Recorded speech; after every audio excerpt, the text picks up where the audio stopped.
जनाब डॉक्टर जाकिर साहब, मैं इस प्रोग्राम में आने में थोड़ा सा देर हो गई मेरे को, और अगर मैं यहाँ नहीं आ पाता तो शायद अपने आप को ज़िंदगी भर माफ़ नहीं कर पाता।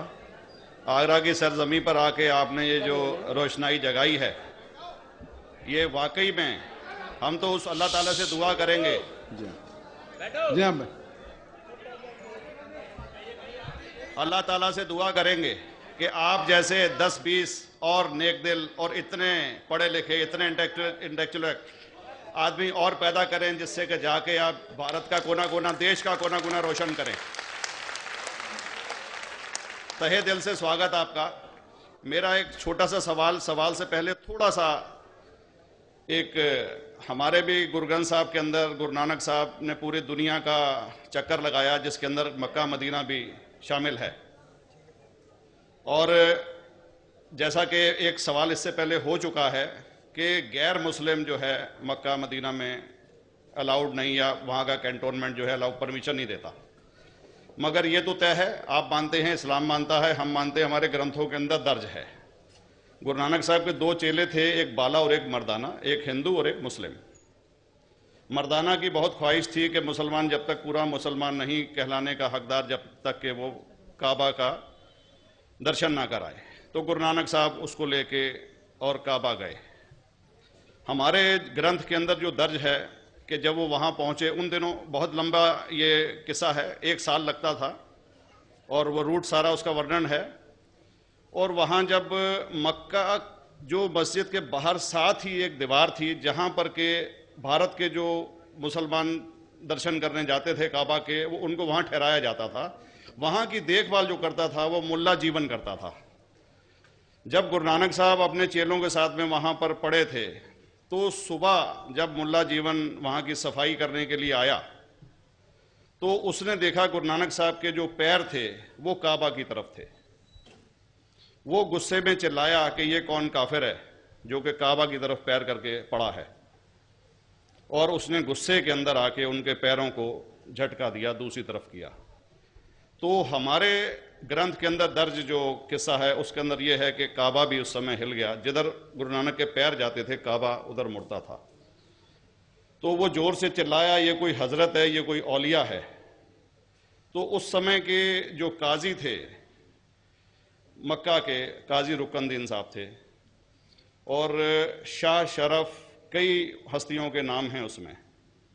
तो मैं ये जानना चाहता हूं कि ये वर्जन को आप मतलब एग्री करते हैं, और करते हैं तो इसका हमारे मुस्लिम ग्रंथों के अंदर किस तरीके से उल्लेख है, ये कृपया बताएं। भाई साहब ने एक सवाल पूछा अपने गुरु ग्रंथ साहिब के मुतालिक, और अल्हम्दुलिल्लाह मैं भी गुरु ग्रंथ साहिब पढ़ चुका हूँ।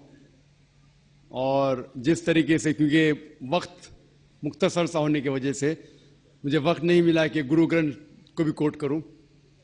आपका सवाल का जवाब देने के पहले मैं आपसे बताना चाहूँगा कि इवन गुरु ग्रंथ की किताब पढ़ेंगे आप, ग्रंथ जिसे आदि ग्रंथ कहते हैं, और कोई सिख से पूछेंगे कि खुदा का तसव्वुर क्या है, सबसे बेहतरीन जवाब कोई सिख दे सकेगा, वो आपको कोट करेंगे जापू जी, जो गुरु ग्रंथ साहिब आदि ग्रंथ के सबसे पहले चैप्टर है, सबसे पहला श्लोक, जिसके कहते हैं जापू जी।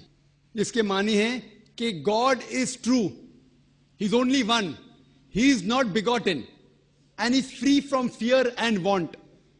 क्योंकि मैंने अंग्रेजी में पढ़ा हूं, इसलिए मैं अंग्रेजी में उसे कह रहा हूं कि खुदा एक ही है, वो हक है, और वो ना किसी को जना है ना किसी को जनेगा, और वो इमॉर्टल है, ना कभी मर सकता है।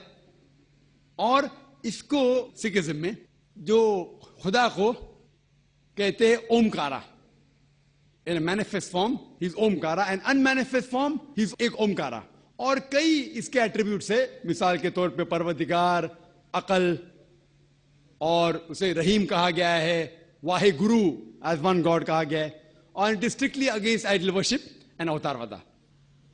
भाई साहब का सवाल था कि उनने ग्रंथ में पढ़ा कि गुरु नानक साहब मक्का के, और उनका पैर काबा की तरफ था, और कोई मौलवी ने पैर को हिलाए और काबा हिल गया। क्योंकि ये age of science and technology है, अगर कोई चीज जो किताब हजारों साल पहले लिखी गई है, 10,000 साल या 4,000 साल, तो शायद उसके बारे में हिस्टोरिकल रिकॉर्ड मिलना मुश्किल है। हालांकि इवन जीसस क्राइस्ट के बारे में 2000 साल हिस्टोरिकल रिकॉर्ड है, क्योंकि सिखिज्म जो एकदम नया मजहब है, जितने मजाहिब के मुकाबले हिंदुस्तान में नया है, कुछ सैकड़ों साल पहले 15th सेंचुरी में, toward the end of the 15th century, Guru Nanak साहब जो पंजाब के थे, ये मजहब तो कायम हुआ हार्डली 400-500 ईयर, 400-500 साल। और अगर ये मान लो, सपोज मिसाल के तौर पे मान लो, मैं क्यों कह रहा हूं कि मैं नहीं चाहता हूं किसी को बुरा लगे, मान लो ये सच है, मान लो अगर 400-500 साल पहले अगर ये होता था कि काबा इधर से उधर हिल जाता था, तो हिस्टोरिकल रिकॉर्ड में बिल्कुल लिखा होता था। और कई हिस्टोरिकल रिकॉर्ड में ये नहीं कि काबा हिला इधर उधर, कई हिस्टोरिकल रिकॉर्ड आप देखेंगे। हिस्ट्री इतनी अल्हम्दुलिल्लाह 800-900 साल पहले, 1000 साल पहले जो मुगल ने किए, बिल्कुल लिखा हुआ हिस्टोरिकल रिकॉर्ड में। तो ये कहना कि गुरु नानक साहब वहां गए और काबा हिल गया, ये बिल्कुल साइंस के खिलाफ है, क्योंकि साइंस में कोई भी रिकॉर्ड नहीं है, वहां के देश के रिकॉर्ड में कहीं भी नहीं कि काबा हिला। तो इसलिए हम कहते हैं कि हो सकता है ये गलती से किसने लिखा होगा, न कई किस्से कहानी। ये मैं तस्लीम करता हूं कि गुरु ग्रंथ साहिब में कई चीजें सही है, हक की बात है, लेकिन ये तस्लीम करना कि काबा हिल गया, ये बिल्कुल साइंस के खिलाफ है। और इस्लाम में भी ये नहीं है। लेकिन ये कहना कि कोई गैर मुस्लिम जा सकता है, मुमकिन है चुपके से कोई गया तो हो सकता है, वो भी जवाब।